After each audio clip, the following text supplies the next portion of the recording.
पूंजी एक व्यापार के लिए बहुत महत्व रखता है। पूंजी जो कोई भी अगर व्यक्ति अगर व्यापार आरंभ करता है, व्यापार स्टार्ट करता है, तो जो उसमें पैसा लगाएगा, क्योंकि पैसा ही सब कुछ है, पैसा लगाना ही उसके लिए व्यापार के लिए महत्वपूर्ण होता है। पैसा जो लगाएगा उसी पैसा जो धन लगा रहा वो उसके लिए क्या हो जाएगा, पूंजी हो जाती है। और पूंजी दो प्रकार की होती है, कौन कौन सी? एक होता है स्थिर पूंजी जिसे फिक्स कैपिटल भी कहा जाता है, और एक होता है कार्यशील पूंजी जिसे वर्किंग कैपिटल कहा जाता है।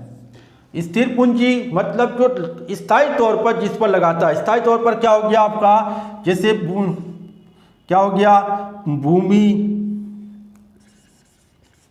भवन, मशीन, ये क्या हो गया स्थायी तौर पर, जिसको लॉन्ग टाइम के लिए जो प्रयोग करने के लिए लगाया जाता है। लेकिन वर्किंग कैपिटल ये क्या होता है, चालू करंट एसेट में से करंट लायबिलिटी घटाने के बाद जो बचेगा, यानी कि जितनी संपत्ति चालू संपत्ति है उसमें से करंट लायबिलिटी जो देय राशि जो एक वर्ष के अंदर भुगतान होगा, उसका भुगतान करने के बाद जो बचेगा वही हमारी कार्यशील पूंजी होती है।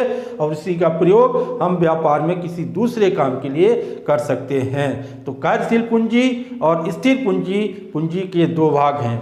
तो इसी तरीके की और जानकारी के लिए आप हमारे चैनल को सब्सक्राइब करें। धन्यवाद।